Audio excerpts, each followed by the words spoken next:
Hi, good evening. You're warmly welcome. This is Strong and Sassy here on your superstation, Joy 99.7 FM. My name is Animwaa Anim-Addo, and I'm so thankful that you can join us today for the show. So last week, so first of all, September is Childhood Cancer Awareness Month. And last week we had a conversation about leukemia.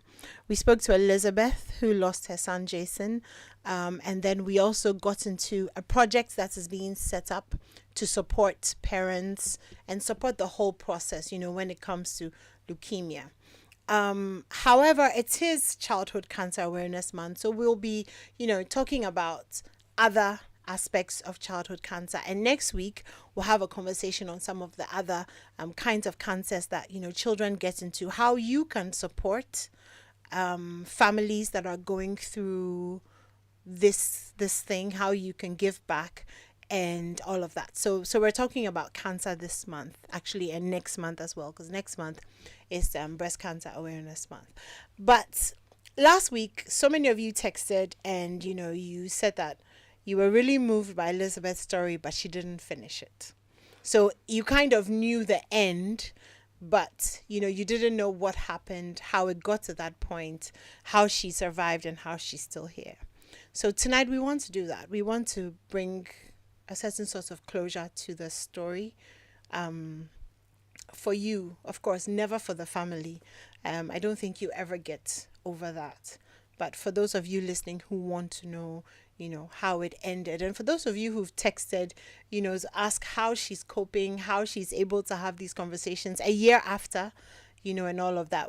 She's here with us tonight, so we'll have that conversation. Also, a big thank you to those of you who watched our Instagram story and commented and sent in, all your comments and stuff. We'll read them as well. And to those of you who texted and also expressed that you had also lost your children, we are so sorry, and our hearts go out to you tonight.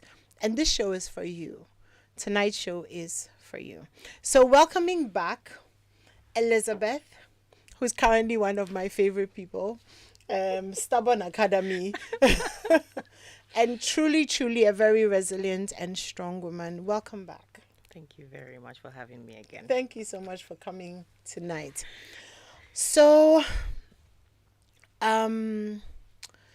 last week, I know that you've spoken about this, quite a lot, right?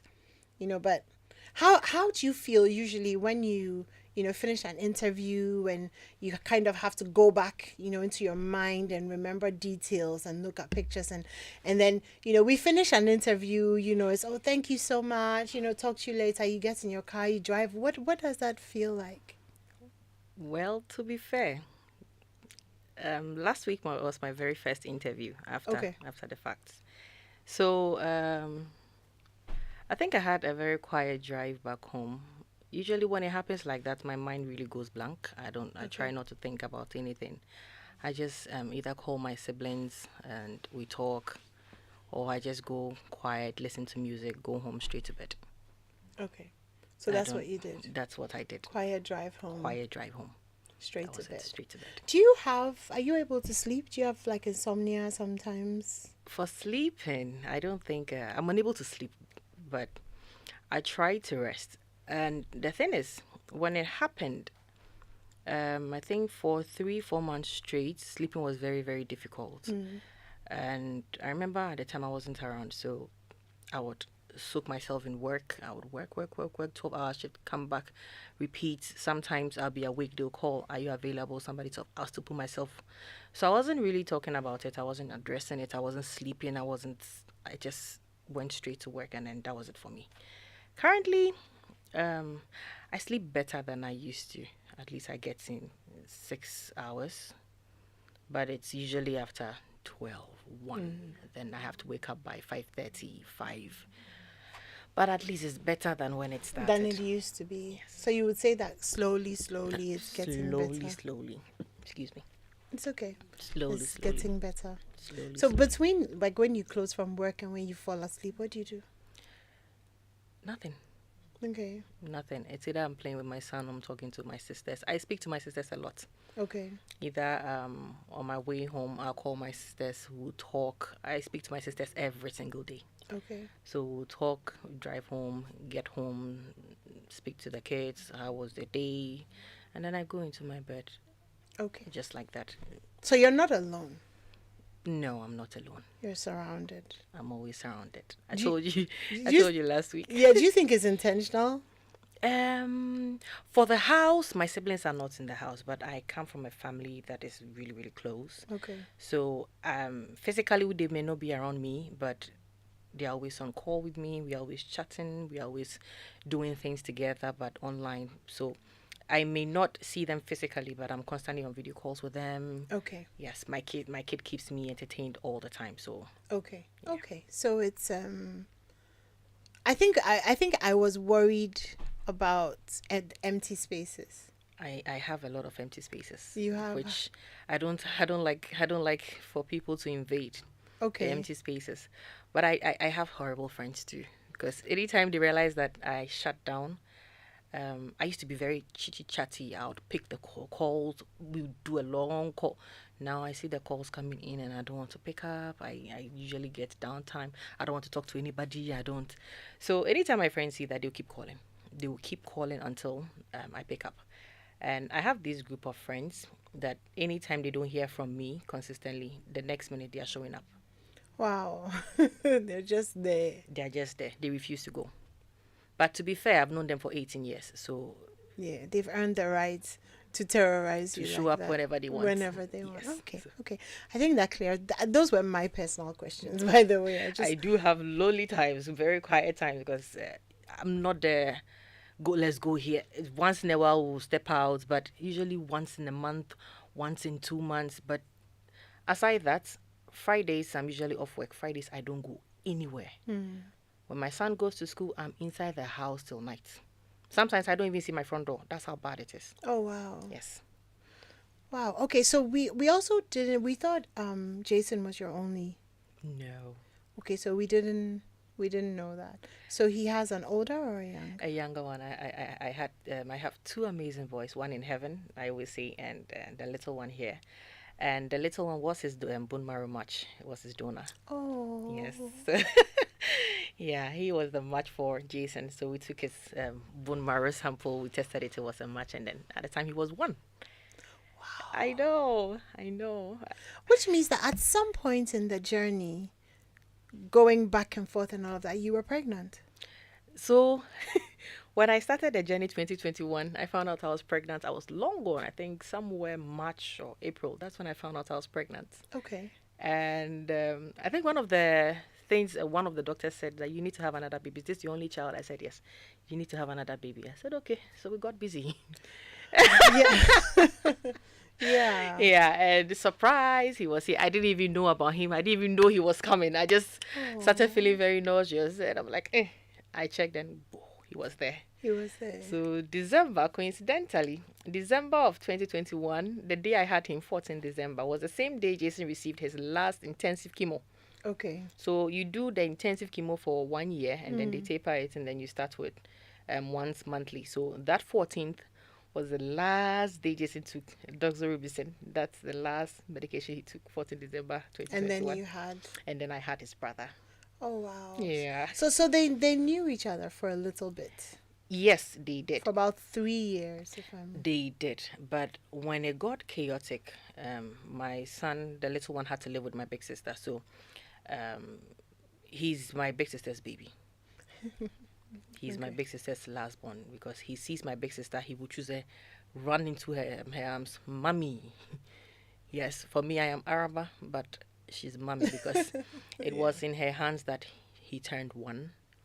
It was in her hands that I think he would have turned two in her hands too, but I had come back to Ghana and everything was, but I was going back to Singapore then, so again, went back to my sister. So he's been with my sister. He's been more with her. Yes, I think I started living with him last year, December, when my sister decided to trust me with my son. Yeah. Yes. I remember she used to say that she doesn't think I feel anything, and it is true. His dad, Richmond, used to say that anytime he has a conversation, we get visitors, he pass a comment and you pass it and he says, she's on feeling now. He used to say that a lot. And I think a lot of my friends also came to tell me that I that spark. But to me, the spark is still there. I'm still very funny. I'm still very silly. I mean, but when I go to my personal space, it's usually very quiet. Mm. Very I don't know. I think when something happens to us, people almost expect that we won't change. And I find it interesting, from what you're saying, is like, of course you would change. Of course you would be different. Yeah. It's a life-changing thing that some people never recover from even. So of course, you would be different. And I think we did a show on grief a few weeks ago, managing grief, and it was funny because we had another lady, Jahara, right? And she was talking about when her father died, and she hated people talking about him. Like, when you see me, don't ask me, Yeah. how are you coping, and say, oh, I knew your father, da da da. Don't tell me any of the it gets better. Don't Yeah. tell me God knows. Don't tell me any of those. Yeah, she was like, completely like that. And it was interesting for me because I was like, oh, when my father died, when people came up to me and said, oh, I knew your dad, he was da da da da da da, I felt like it was comforting for me. For me, I felt when people came at me and said, "Oh, I knew Jason," I don't find it irritating at all. Okay. Also because I decided to share Jason's life on social And media, story, so yeah. it's understandable when people come up to you, want to understand how you're doing. So I had to set my boundaries. I talk about things I want to talk about, so I would usually push the conversation towards what I wanted. But I'm a talkative, so sometimes it just runs on and on and on and on. It's like that. So I think on the anniversary of his 1 year, um, I wanted to do a fundraiser. And I think that was the first time people were asking, how did the whole thing? I said, okay, I'm going to do a story about Jason. So Okay. I went on Facebook Live and I did 3 parts. And I did a story of how it started, how it's, and so that's the first time I gave closure to people on Facebook. Who wanted Yes, to who know? wanted to know how the whole journey has been like. And yeah, so I usually try to move the conversation towards where I'm comfortable. That's exactly what I did last week. Because I tried not to talk about the part that would break me. Because I keep saying that I haven't cried as much as I would, or as much as my siblings would want me to cry. Even when he died and I was looking at him in his coffin, I was laughing. There wasn't anything. I don't know how to explain it, but I understand you. there was absolutely nothing. I looked at him and I smiled. That was it. Yeah, I understand you because there's a certain part of grief that you can't access until you're ready to access. And I don't think that people pushing you or saying, you have to, like, I'll access it when my soul and my spirit are ready to access it. Yeah. And it doesn't mean I don't feel, or I'm not this, or I'm not that. It's just, this is where I am. Yeah, but people, for me personally, I think everyone that goes through grief or is going through grief, anytime they come off as that, they are usually hiding behind something. They're hiding something that they wouldn't want the world to see. So they will try as much as possible to be the version you knew you'd be comfortable with. But deep down, there is something dark, something sinister going on. I was just going So to it's say that grief is dark. very It's a dark. dark hole. It does a number on you, and it does a number on you. Yeah. It does a number on you. I mean, I have people looking at me and then they're like, "Hey, you're still bubbly. You're still bubbly. You won't address this thing." I am so bubbly because I choose to be bubbly. Because if I am not bubbly, I don't know how else I'm going to go on. So Yeah, I yeah, choose yeah. to be this way. Sometimes when I'm going through some of my pictures and then I just chance on it, I wouldn't be able to move past it or do any other thing. I'll be so absorbed inside. I would go through it, I would watch it, and then I'll begin to get the triggers. So a friend of mine, anytime she sees that I'm doing those things, she would try and bully me. I'm not going to talk to you. Don't talk to me. Don't talk to me. Then she'll try and then move me away from it. But it is what it is. Yeah. It's difficult for people to sit with grief, other people to sit with your grief. Because like you said, it's dark. It's a deep, dark hole. Yeah. And I mean, for the few times in my life that I have felt grief, which of course will never compare to what, and I know that it will never compare to what you have gone through, because I've lost my father, so I know that kind of It's grief. still pain. But I'm also a mother, so I know what, you know what I mean. So I just want to say that I honor your process, and I respect that this is how you are choosing to grieve. I haven't even processed it. I know. I mean, I know, but I pray that when you are ready to process it, if you're ever ready, and that's your choice, you know what I mean. But I pray that if you are ever ready, you'll have the right people who won't be afraid of the darkness. Yeah.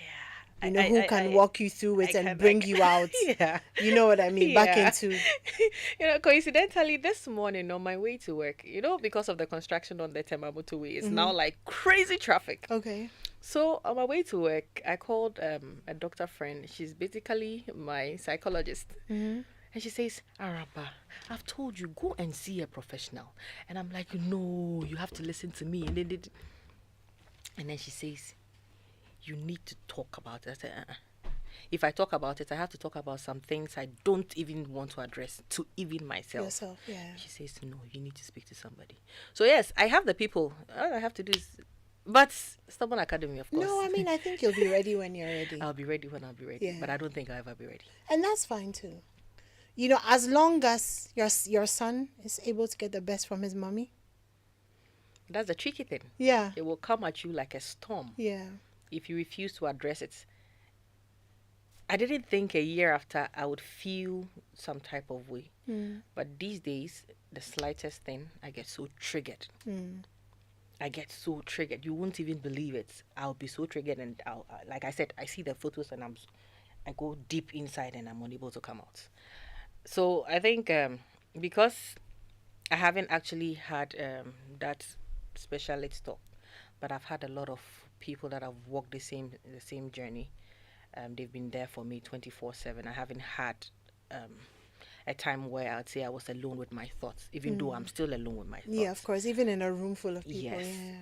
But at every point in time when it's been hard, there's always been someone. But the funny thing is, aside people being there for me, grief, of course, grief will treat you. I don't know how that thing grief. Yeah. That thing grief, you would find, especially for those of us who refuse to address our pain, would use something else to cover the pain. But you know how powerful it is that you're able to actually say that those of us who refuse to address our pain, like you're completely aware. I am that very much I aware. am not, like there is pain and I am not addressing it. So Yes. leave me alone. I am very much aware. Yeah, I think that's like really powerful that I am you know very that. much aware. you But know. And, my doctor tells me that makes you very, very dangerous. And I'm like, nah. no, it kind of does. What it kind of silly does. person like me. It does. I don't think so. It just makes me indifferent, and being indifferent is not a good place to be. You must make a decision, but even if it's a negative decision, make the decision, but don't leave things hanging. I'm unable to do it. Okay. I'd leave it hanging and I run, as my boss would say. You always run when things are getting at you. Like, yeah, Yeah. I'd rather run than address it. I think when you're ready to address it, you will, if you're ever ready. Yeah. So I mean, this is a space of grief that we're exploring. When you're in it, like, you know what I mean. It's It's your second skin. It never leaves you. It does. Yeah. So we wanted to talk about the last few days, if you're feeling okay, to do that.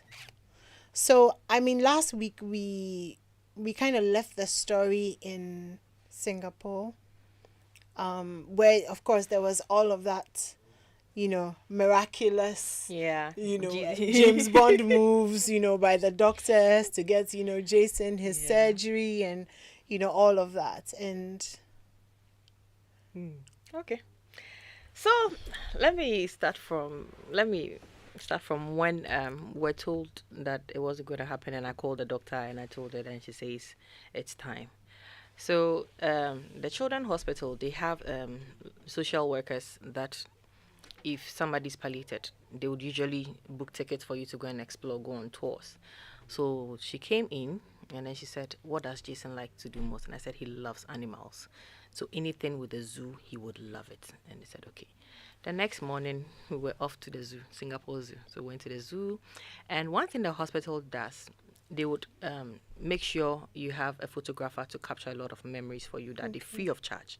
All the tickets, all the food, anything you do that day is sponsored by the hospital to say we wish we could have done better, but it is what it is. But to make your memories, your last memories, also good for you, better memories. So that's what you do for you.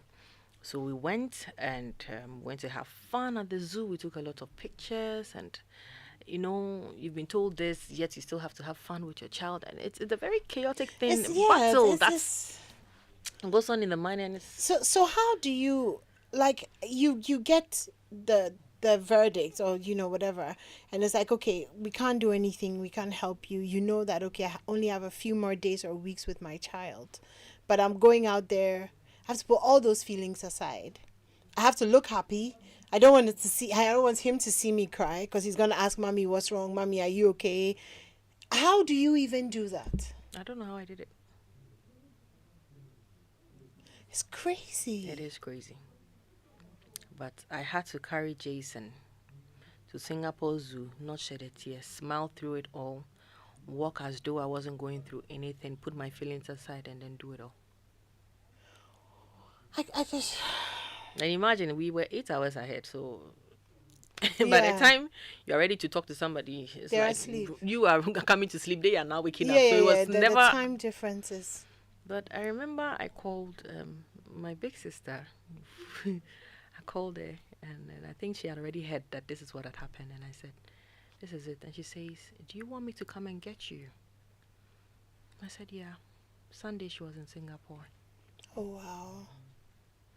So she came. I mean, she had walked that journey before, so she knew how to navigate the whole thing. So when she came, I remember when she walked in, she said, "You look rough." You look rough. I looked rough. She said, "Oh, you look rough." And then she gave me a hug, and then she went to sit by Jason, and then we started chitty-chatting. And we started the tours again. So we started going around. We met a Nigerian friend from Africans in the diaspora in Singapore. And so she had traveled to the USA on vacation. So when she came back, she got to hear that there was somebody, and so she extended a helping hand that, I want to go see them. But unfortunately, when she came, we had been told that this is what is happening. So she says, "I'm going to also book a ticket for you to tour Singapore on me." Oh, wow. So we went to do the tours, went to do the cable cart. We did a lot of... It was a fun-filled day. We did a lot of things. So when she came finally, I introduced both of them, and then it was just the three of us. So I think Singapore New Year, they did the drone show. All of us went to watch the drone show, and then we came back to the hospital. We're coming to get things going, then come and pack, and then we'll be gone. And I think that day we're supposed to be discharged. This was, I think, on the 12th of February. Yeah, I think so. Yeah, on the 12th of February. So we're supposed to park, and then 13th, 9th, or 14th something, we'll just fly back to Ghana, and then that is it. So we go to town, we come back, Jason gets into bed, we are waiting to be discharged, it's not happening. I'm trying to get him food, and he says, "Mommy, I'm hungry." I'm trying to get him the food, and finally I get the food going. I start giving him the food. This boy starts screaming, "Mommy, my brain. Mommy, my brain." He starts screaming on top of his head. He's holding on to the head, and he's screaming, "My head, mommy, my brain, mommy, my brain." So the nurses walked in and they said, something else is going on with Jason, because anytime he's in pain, this is not how he reacts. So Jason, when he's in pain, he goes, but this time, this was C5 notes. My brain, he was screaming. So that night, I think they gave him an opioid. That was when he was able to calm down and then went to do an MRI. They checked there was nothing going on in the brain. So we came back to sleep. And then my sister left. In the morning, Jason, like I said, was always very clingy. So in the bed, even when he did bone marrow transplant, that the slightest infection could kill him, he still wanted me by him. So I was being made to bath with antibacterial solutions that made me very sterile, that I could be with him, but I had to put on the mask and everything. So in Singapore, same story. I was sleeping next to him because he likes to sleep here and then out. And then Cuddle him. I could feel his fingers twitching. This was around 8 a.m. His fingers were twitching. So my sister was walking in and then his twitches. So I called the nurses. I'm like, he's seizing. And funnily, anytime those things happen, I don't like, You don't panic. Like, no, quietly, this is happening. And then, so I think the nurses walked in immediately. They saw that he was seizing. They started doing everything they were doing. Everything is going on.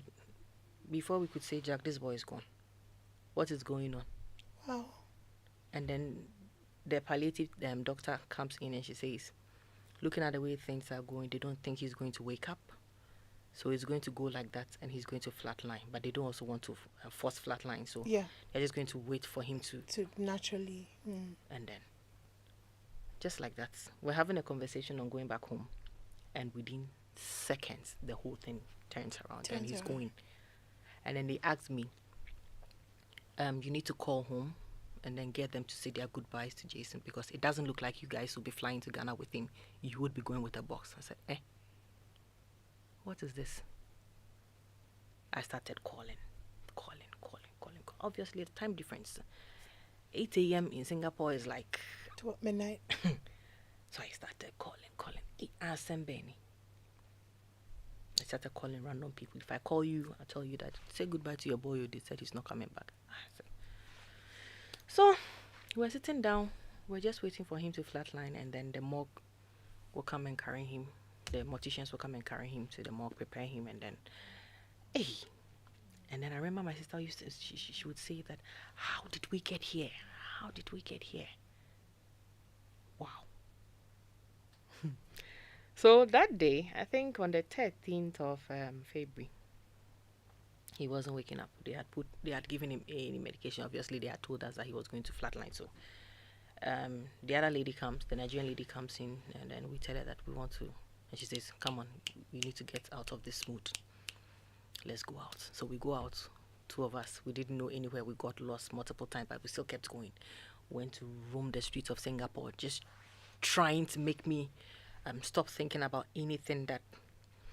And also, maybe we were hoping that by the time we come back, that happened also, because she didn't want me to.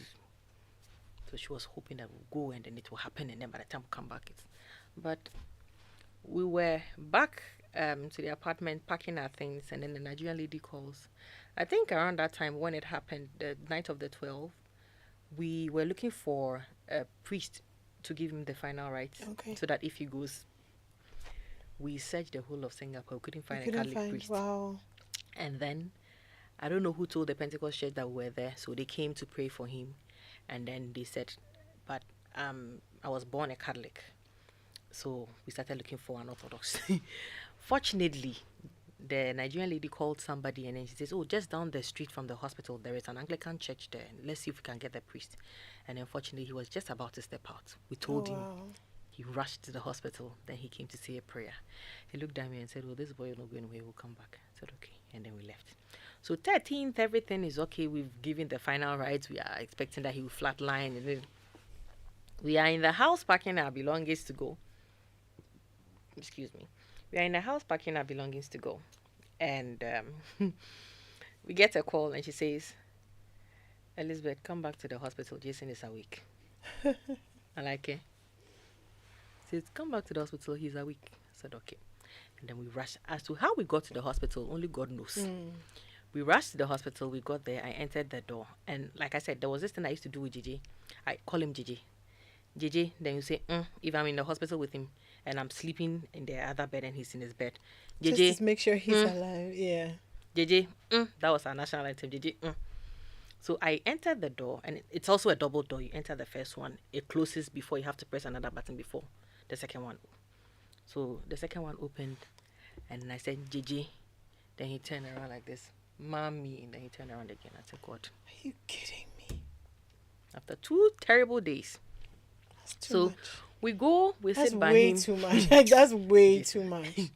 We go, we sit by him, and we're all like, but then obviously we had seen it happen in India, so it was like, it's normal looking at what he's done to us.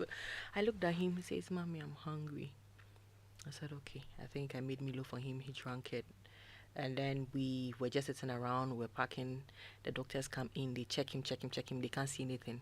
The next morning, they call my sister, they call myself to the counseling room. Then they tell us that the funny thing the doctor said was, even Jesus died and I woke up after 3 days. Only Jason died 2 days later. Today He he woke up again. So it was a joke that they passed, which was like to lighten the moment. Yeah. And then she said, "You know what? The way this boy has shown us pepper here in Singapore, we want you to take him immediately. We don't even want you to." So they brought a whole box of medication. This medication is for this. If he dies on the flight, this is what you have to do. Yes, they had about 98% that he would die on the flight back home. Wow. Because of the altitude and then what it does to the ears and the ringing, they thought he was going to pass before we get home. So I think they gave us the medication, do this if it happens like this. And she's gone through it. I'm now coming to go. So both of us were like expert at handling issues like that. So we got to the flight. We told the flight attendant that we want a seat that is. And I remember the night that thing was happening, the desk at Ghana, Ethiopian Airlines, the guy did so well. We would call him, "We are coming," then we'll call again, we'll cancel. We canceled like 10 times. Wow. At no fee. So he called and he said, "I'm taking the ticket out of the system. When you are sure that you are coming, just let me know. I'll make sure I get you a ticket back to Ghana." I said, "Okay." So 16th, when he woke up, they told us what to do and everything. 16th, we called him, "Please, we are ready to come now." We packed from the hospital straight to the house, went home to go and pack. We didn't even break, straight to the airport. We went to the flight, hoping that things will happen. We're just like, "God, please." And then the most bizarre thing the hospital told us, the doctor said, if it happens on the flight, treat him like nothing has happened. Treat him like he's still alive and he's sleeping. I said, okay. So we got to the flight, we're like, God. This boy sleeps and he wakes up and he says, "I want bread." Then he starts eating bread. "I want cake. I want this." Mind you, he was not eating us. He starts asking for everything on the plane. Wow. And he starts eating just like that. That was how we crossed from Singapore to Ethiopia. Nothing happened. We got to Ethiopia. He says he wants cupcake. Okay. We went to get him the chocolate cupcake. He ate it. We gave him his medication. We waited for our plane. And then we got to our boarding gates in Ethiopia. We boarded. Got to Ghana. Nothing happened. Wow. That was how we landed in Ghana. Waited for our bags to come. Then we went home. Absolutely nothing happened on the flight. It was the smoothest journey. Yeah. Not even as much as a cough. There wasn't anything like that. We didn't even have to give anything. Absolutely nothing. Yeah. It was so smooth. All he kept asking was food. I want food. And we kept giving. But the palliative team actually counseled me that there were things he would get a surge of energy at a point in time. But my mind was still not registering. So when we got to Ghana, my doctors here in Ghana came to see him at home. And they asked us what's going to happen, where do we want it to happen. They need to ask all those because it's obviously it's death. It's serious business when it happens, so that you are not investigated, that you have a hand in it. So at this point, nobody was hopeful. It was like inevitable. At this point, the cancer had completely taken over. Okay. Completely. There wasn't any more we could have done because they stopped the treatment in Singapore. And I had seen the blood work. I mean, when you work the journey for 3.5, 4 years, when you see the blood work, you know exactly what it means. I had seen the results. I had seen all of them, and I knew that that the cancer cells were, I think, 98%. It wasn't coming back down, and at 100%, you are dead. You see, so we knew that this was it. So we're just waiting for it to happen. So we had that talk. After having that talk, I told her I didn't want to come to Korle Bu for it to happen in Korle Bu because it would crush me. So we chose a different hospital. So they made the arrangement with UGMC for the time if we should go there. And then, so I think we were given maximum 1 month. We got here 17th or 18th February. He was here till the end of the month. He was here the whole of March, and then on the 1st of April. So I remember the doctors, even though they had told us it's just 1 month roughly, and she says kids are so resilient. They would hold on for no reason. You would never understand why they're holding on. So we got to Ghana. We started. 2 weeks, he had a surge of energy. He would walk around the estate. He would so energetic. He would eat everything. He wanted cake, cold cake. Don't warm it, cold like that. Cake and bread. That's all he started eating. And Milo, he would eat. Then 2 weeks later, he stopped eating. And then he stopped walking. Then he started complaining, "Mommy, my legs." He will crawl, but when he puts the knee down, it begins to hurt so badly. And then he started complaining, "Mommy, my leg.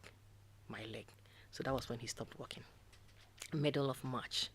Then he would start screaming, "Mommy, my legs, broken bones, my leg broken." The pain, I'm told, is so intense. According to the doctor, it feels like somebody's intentionally breaking your bones. And this boy was describing it. "Mommy, my bones, broken bones." He kept at it. Endless. Oh, where he was drinking morphine like it was just endless. So I remember on the 28th or 20 something of March, I called my doctor. Before I called my doctor, I called my sisters and I said, "Stacey Ashelobo." That's all I said. I said, "Stacey Ashelobo." Because the things I was seeing, he had become pale. He was like a shadow of himself. You could see death on this boy's face. And I called my sister. I said, "Stacey Ashelobo." My sister said, don't say that. And I just dropped the call. And I was there with this boy. Would give him medication through his pots. And he would throw up. And Jason is usually very quiet. But when he says something, that's exactly what he wants.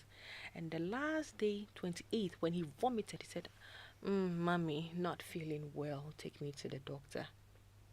I said, "God." So we carried him to... I called my doctor then.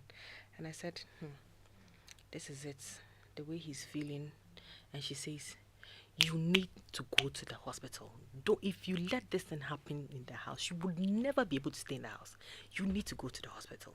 I said, She says, "I'm calling the hospital. Go now." This was around 8 p.m. So we carry him like an egg. Kakran. Drive like...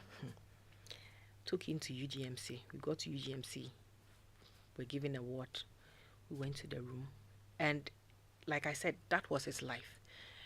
We got there, he saw the bed, we put him in the bed. He says, "Mommy, change clothes." Because that is his life. Hospital is the life for him. I'm not sure he even knew there was any life outside the hospital. So he got into the bed, and because the knee, the legs were paining, it was very painful for him.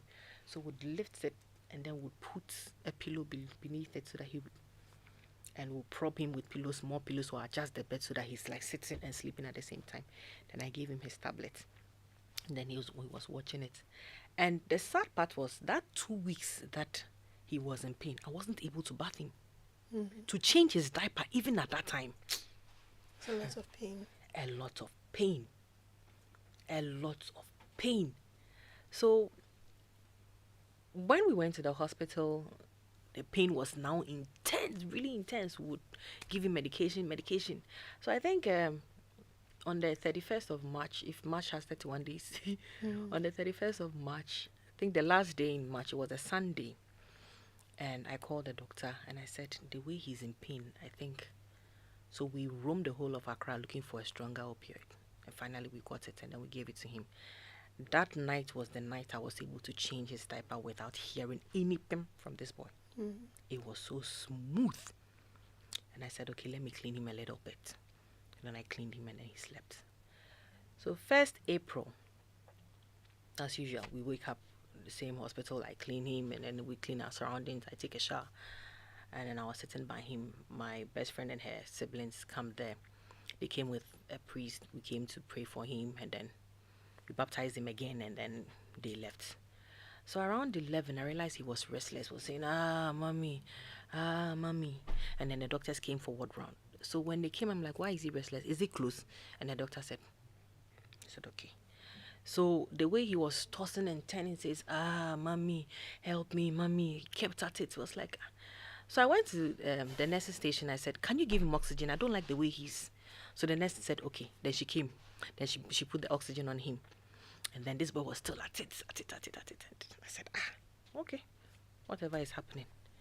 So I tried carrying him. I carried him and I put him in my lap. I said, mommy, down bed, put me down. Then I said, put him down. He says, don't want you carry, put him down. And I put him. I said, DJ, I've missed you. I haven't carried you in 2 weeks. Just let me. And then so the nurse left, and then he settled down. And then I covered him with this blanket up to his, and their conditioning was on too. And he said, mommy, help me, mommy. Help me, mommy. Help me, mommy. And then I said, okay, this boy is asleep. Let me quickly go and lie down a bit. And anytime Jason and I are in the hospital, I never sleep. That day, I think when he did, and then he did his head like this, he was gone, but my mind didn't even register. To me, my child was there. He's sleeping. So I went to sit in the other chair, the other bed, and within 30 minutes, So I woke up and I said, JJ, I didn't hear anything. JJ, I didn't hear anything. And I jumped from the bed. I walked to his bed. I opened his eyes, and it was black. There was absolutely no light coming. And then the mouth was like, I did so, it didn't open. I looked at him, I put my hand here, I didn't feel anything. And then I put my hand on the heart, I didn't feel anything. And the last thing I did, I lifted the cloth, and the stomach was not rising, it wasn't falling. All I said was, JJ, kusate, abre. And I just turned around. I opened the door into the corridor. The doctors were at the station, and I just flagged them down. I said, and I went back to the room. I pulled the chair, sat by him. I was waiting for them to call it. And then the doctor came. They were all standing there. They were just looking at me, and I wasn't even reacting. They stood there. They told the other doctor to check and then call it. And then they checked and they said, time of death. I just looked at them. The time of death they quoted, I knew it wasn't that time. I was like, okay. It was around 1:20. I said, okay. Okay. Then I took his hand, straightened his legs, laid the bed flat. The chemo pots, I just disconnected it, put off the machine. I covered him up to here. And I picked my phone and I called somebody in the church that Jason is gone. And he says, don't say that. I said, oh, he's gone. His body is just warm, but he's gone. That was how casually. Then I started calling the people that were, Jason was very dear to them. And then I called Auntie Mimi and she says, oh, JJ, where are you? I said, I'm in the hospital. I'm coming. 15 minutes later, she was there. I called Mansenete, and Timasa says, where are you? I said, I'm here. She says, I'm coming. Within 30 minutes, she was there. She gets there and she says, hey, Jason, Mimi and I have not seen ourselves in years. Because of you, today we've met. Wow. So I sat by my son and I said, I've not bathed him in almost 2 weeks. I don't want anybody to see him that he's dirty. So I picked gauze and I poured the normal saline in it and I started cleaning him. Then Auntie Mimi also comes to the other side and says, what are you doing? I said, I'm cleaning him because I don't want him dirty. So both of them, both myself and Auntie Mimi, we start cleaning him. We wiped him, made sure he was clean because Jesse didn't like that. Wiped him down. And then we left him there. And then I went to stand by where Auntie Mimi was. And then I sat on the floor waiting for everybody else to come. And that was how I sat down. And sat down, and sat down, and sat down. And that was it.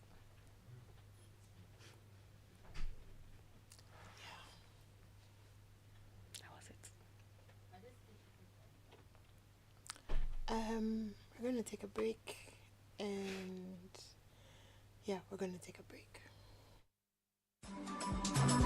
Ghana, the wait is over. The grand finale of the Energy Commission Senior High School's Renewable Energy Challenge is here. Watch as 6 outstanding schools, Presbyterian Boys SHS Presekli Gone, Adidome Senior High School, Ahantaman Girls Senior High School, Ola Girls Secondary School Kenyase, Damongo Senior High School, and Dabopa Technical Institute compete for the ultimate title of Ghana's Clean Energy Champion. Join us on Tuesday, 7th October 2025 live at the Accra International Conference Center at 10 a.m. Who will rise to the top? Catch the thrilling finals live on Joy News at 10 a.m. prompt. The Senior High School Renewable Energy Challenge is powered by the Energy Commission and the Ministry of Energy and Green Transition in partnership with the Ghana Education Service and the Ghana TVET Service, and with support from GIZ, Ashesi University, Volta River Authority, Greenfield Ambassadors, Star Oil, and the PURC. Media partner, Joy News. Momo. It has made life happen in lots of good ways. Mr. Kwanzaa, Mr. Insurance claim no. It has put together beautiful weddings. It has filled the bellies of boys at their favorite wachi joint. My guy, stop. Who they chop cancel these days? It has made millions of businesses possible. Mr. Kalono, we are back in business. With just a few taps, money moves faster, easier, and safer. Momo understands the weight of your trust in us. We continuously enhance security with features like self-paying reset to help you protect your money. Momo will only call you with 0244 300,000. No MTN or Momo staff will call or ask for your PIN or one-time password. Do not transfer funds to anyone whose identity you have not verified. Do not approve any prompts you have not initiated. Momo, still Munsaka. Joe, yeah, knock him well. It a fit. Adjust 60 degrees. He enter. Hey, boss, this one to eat crack. The first one it be so no you spoil him. What I go tell my customer? This be the fifth pipe he crack. Get the king of all pipes and stop these excuses. DPS Pipes. When I say DPS, it's durable, premium quality, safe, and suitable for domestic, industrial, and agricultural use. Why choose inferior? Go for DPS Pipes. Comes in variety of colors and shapes. Choose the king. Avoid excuses. DPS Pipes. Pipe Munginahini. Call 0543 662 727. Locate our factory off Spintex Road, Coca-Cola Down. DPS Pipes. Connecting you to life. A mysterious bag, huge sum of money, a gun, a charm, all in one compound house. Tenants who are involved in fraudulent activities and a caring mother. Sika Bottle, a new epic drama series on Aquaba Magic, DSTV channel 150 and Go TV channel 102, premiering 23rd July at 8:30 p.m. Get your DSTV decoder at 89 Ghana cedis and Go TV decoder at 399 Ghana cedis today. Aquaba Magic, Ghana's most loved storyteller. FPAC is effective for headaches and relieves the symptoms of flu, colds, and catarrh. FPAC blows away the pain associated with sore throats. During and after a hard day's work, FPAC relieves you of body pains. After the day's sports workout, FPAC helps the body to control the aching muscles. FPAC is effective against feverishness. FPAC reduces body temperature associated with malaria and other fevers. FPAC is effective against rheumatic pains. You can find FPAC in all pharmacy and chemical select shops throughout the country. FPAC is not recommended for children less than 16 years of age, ulcer and asthmatic patients, pregnant and lactating mothers. If symptoms persist for more than 2 days, consult your doctor. FPAC blows your pain away. FPAC Junior follows in the tradition of FPAC tablets, a trusted friend to relieve your child of pain associated with teething, catarrh, cold, and fever. The good that FPAC does for you, FPAC Junior does for your child. FPAC Junior is for children between 6 months and 12 years. FPAC Junior blows your child's pain away. Welcome back. We're just finishing our leukemia story, and Elizabeth shared the full story with us. Thank you so much for that. Thank you so much for that. So we've been talking about leukemia. Next week we're going to talk about childhood cancers. I don't know if Elizabeth will be back. I'm trying to pull her in because of the work that she does with her organization and raising awareness of childhood cancer, because apart from leukemia, of course, there are other cancers that children are struggling with. But to close out today's show, we want to finish up with LPF. And Gerard, you're becoming like a record holder for being this male voice on Strong and Sassy. Like it's not a thing. We don't do many, but you're here the second time. Well, so far you have no record of any man listening and phoning into Strong and Sassy. So So yeah, Gerard is joining us again for LPF. So Gerard, we only have a few minutes, but we really want to just talk about how people can support. So people can get involved. Yeah. So quickly before that, I'd like to thank you very much, because last week there were loads and loads of people. My own former colleagues that I used to work with in other businesses hit me and said, we need to talk about how we can help you. So thank you so much. Thank Joy FM so much. Thank Chung and Sassy so much. But then, just to put this into context, that is what will make sense. It's not like you found Elizabeth or Jason and they're prepared to talk about their story. And so the context is that there's several hundreds of people that are going through this life that Elizabeth and Jason went through. Several. Just that a few of them are privileged to know people like Mansa and other people, or belong to certain organizations, that their stories come out. But this is what we want to stop. You see, the hopelessness, that thing. Today we spoke to several survivors. They appreciated what Elizabeth bringing their story out, but they didn't want to talk about it because there's remission and out of remission, and it's like psychological. They don't even want to think about coming out of remission, for them to suffer the thing that Jason was suffering, up and down. So it's a sad story, but just put it in context. We're just not promoting the name Jason and Elizabeth. We're promoting that aspect of leukemia where you suffer the up and downs of hopelessness and there's nothing supporting you. So please, I know Strong and Sassy, Joy, Super Morning Show will put out details up there on how to support us. But more than supporting us, understand that there's the need for you to understand this and why you have to bring in that support and bring in other support. Yeah. So just to place Jason's story in context is very important. Yeah.